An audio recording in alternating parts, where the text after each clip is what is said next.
How to stop uploading photos to Google Photos. Hey everyone, welcome back to the channel.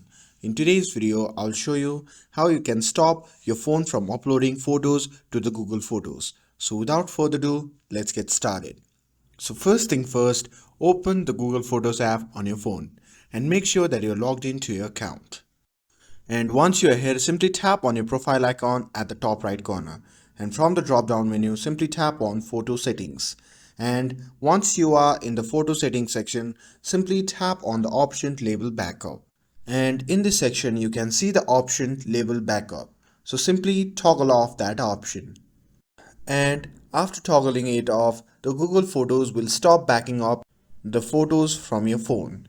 And that's it. That's how you can stop uploading photos to Google Photos. With this, if you found this video helpful, then don't forget to like, share and subscribe to get updated for more videos. Thanks for watching and I'll see you in the next video.